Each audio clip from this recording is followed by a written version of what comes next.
Quem eu digo que é Jesus?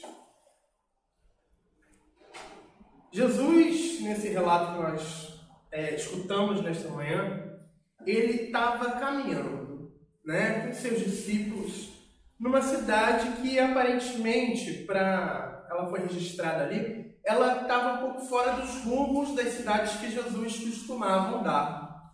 Essa cidade, ela se chamava Cesareia de Filipe, que era existiam centenas de cidades de Cesareia pelo Oriente Médio, e essa cidade era uma dessas Cesareias, que era um ponto militar romano, era em homenagem ao César, o imperador de Roma, e era governada por Filipe, que era filho de um outro personagem que a gente vai ver lá na Bíblia mais para frente, que era filho do Herodes. Então, era Cesareia governada pelo filho de Herodes, Filipe. E essa cidade, como ela era uma cidade romana, ela tinha uma minoria da população que era judaica. Tá? A maioria dessa população era romana ou de outros povos que vinham para comercializar e tal. Em outras palavras, para a visão judaica, aquela cidade ali ela era amaldiçoada. Aquela cidade ali era mal vista. E Jesus estava, em algum momento, andando ali nessa cidade amaldiçoada. E até os poucos judeus que viviam nessa cidade, eles eram mal vistos. Eles eram a ralé econômica, gente muito pobre, tá? Era quase que escravo dos romanos.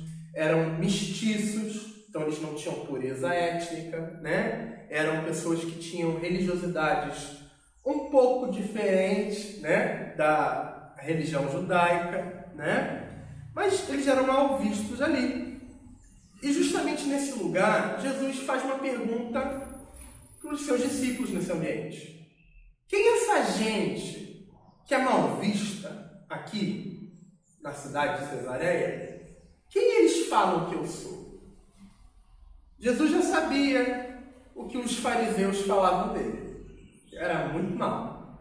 Jesus já sabia o que o povo de Jerusalém e outras partes ali falavam dele. Era um curador, era um mágico, ele era um profeta e tal. Mas quem é aquele povo ali de Cesareia? Romanos que não tinham nada a ver com a religião dele, não sabiam de nada. E outros tipos de pessoas ali, quem eles falam que é Jesus? Esse homem que chega num lugar e ele simplesmente chegava lá, e era muito comum, existiam outros igual a Jesus ali naquele momento. Eles chegavam, faziam seu discurso, curavam ou faziam outras coisas, para pregar o seu ensinamento. E os discípulos respondem: olha, esse pessoal que tem uma diversidade de pensamento, alguns falam que você é algum profeta do Antigo Testamento, algum dos nossos ancestrais, Elias, Jeremias, ou qualquer outro profeta, inclusive o próprio João Batista, que João Batista era muito conhecido naquele momento, Se a gente fala assim os únicos personagens bíblicos, cientificamente, historicamente, registrados, são dois: Herodes e João Batista, que eram registrados pelos antigos historiadores da antiguidade. Então, Jesus poderia ser um desses personagens ressuscitado, reencarnado, transladado, Mas Pedro diz, ele pergunta para Pedro: e vocês? Quem vocês estão falando que eu sou?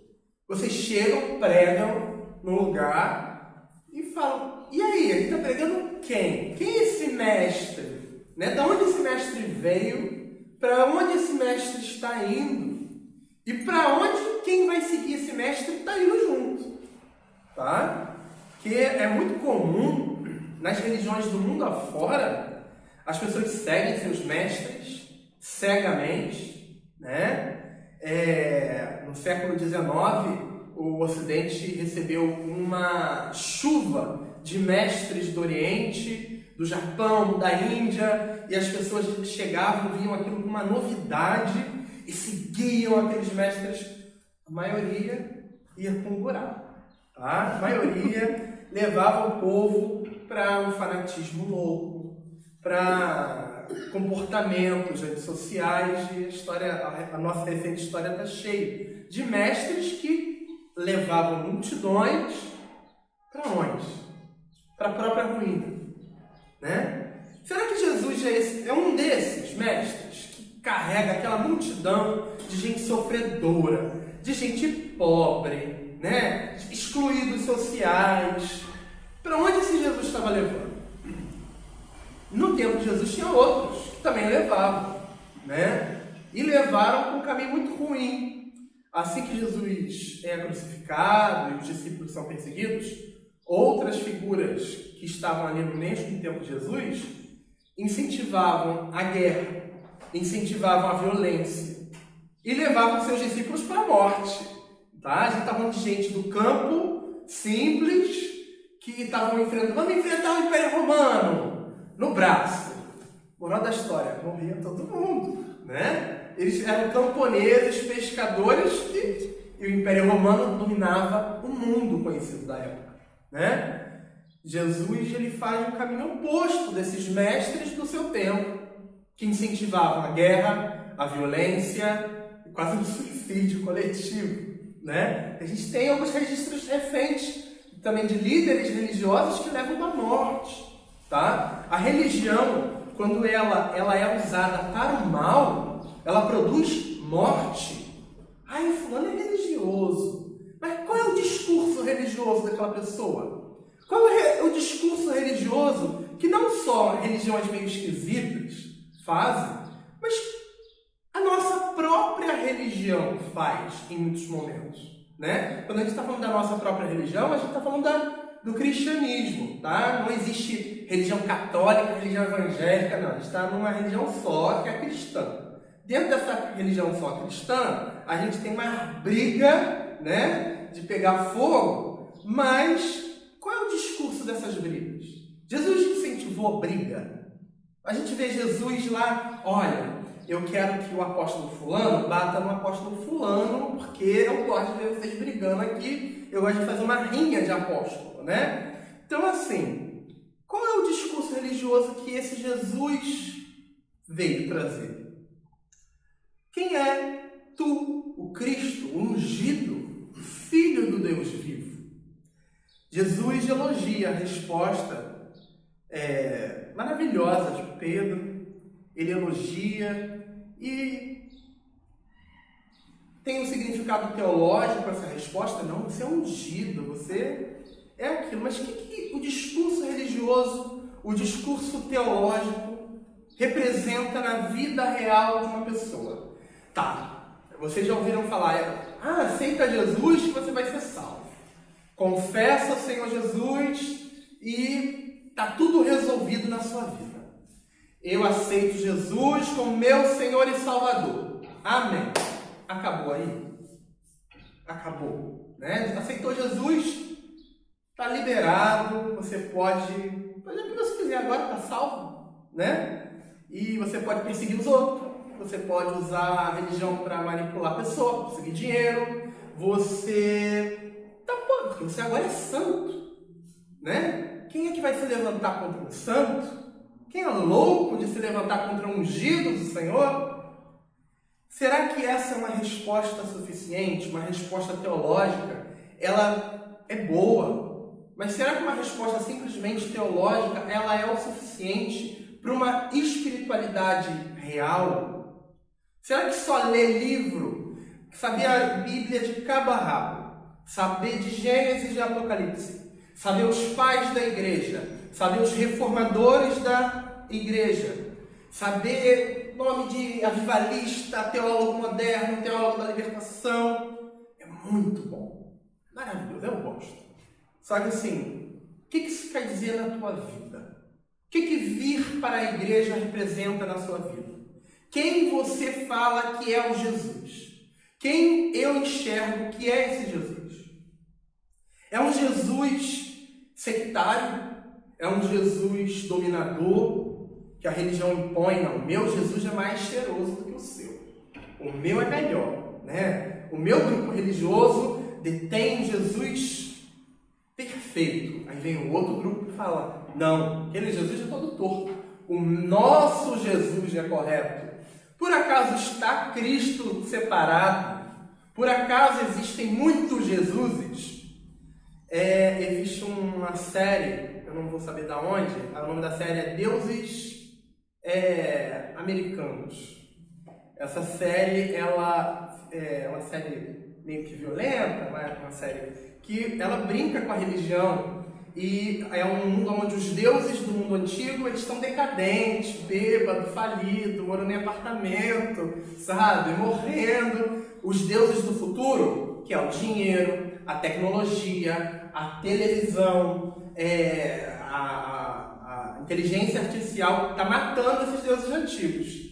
Mas entre esses deuses antigos anda um grupo de deuses que é Jesus. Tem Jesus de todo tipo. Jesus indiano, Jesus chinês, Jesus pobre, Jesus McDonald's, Jesus... Tem vários Jesuses.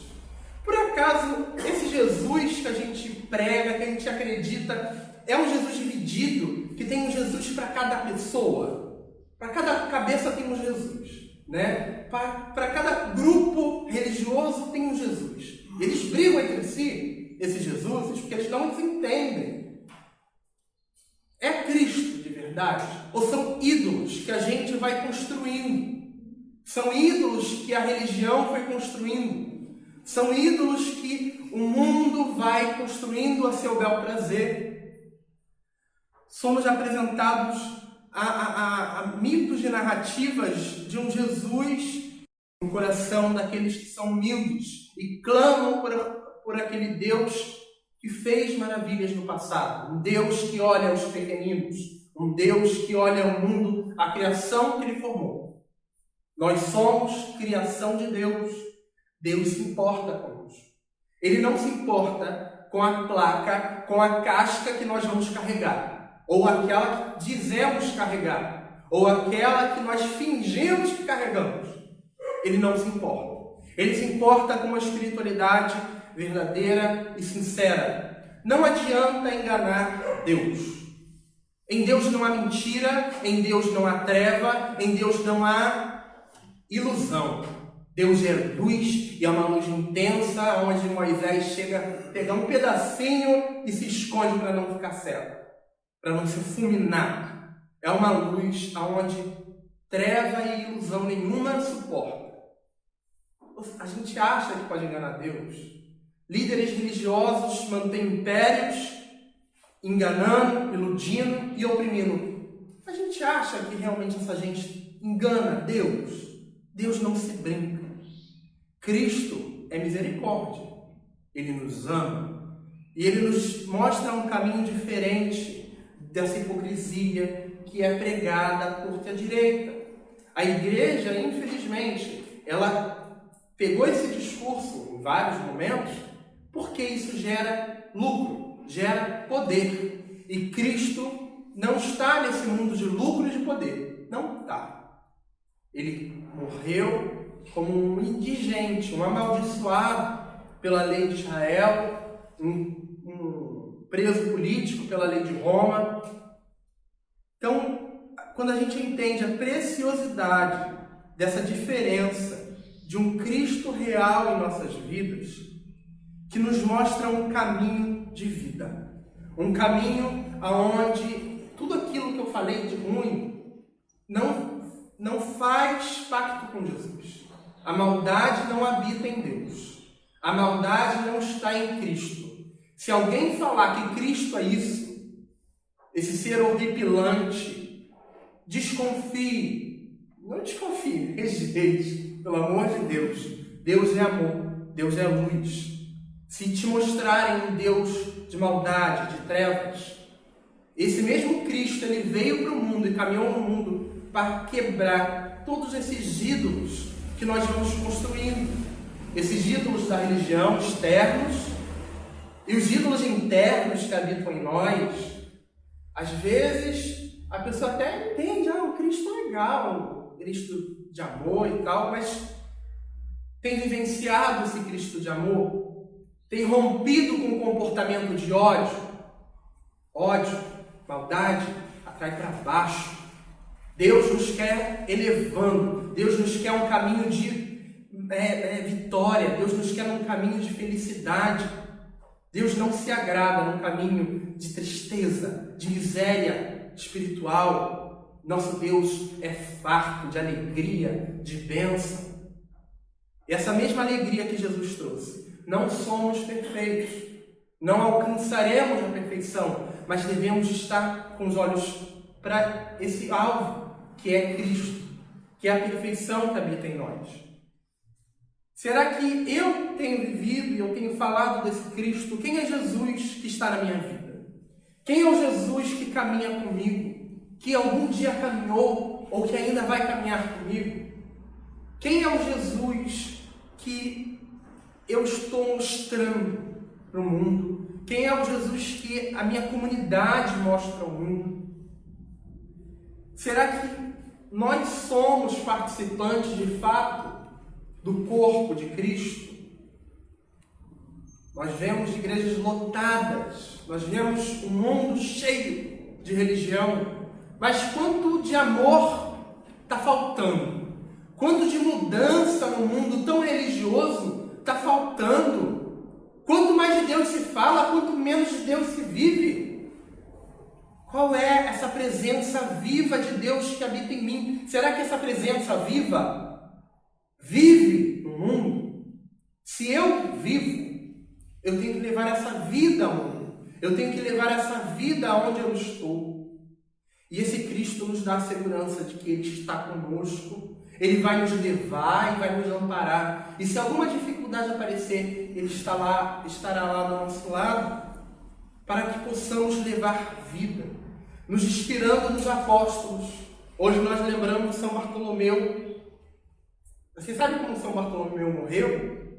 Ele foi amarrado numa árvore escalpelado por pregar Jesus. Será que esses grandes poderosos da religião vivem isso?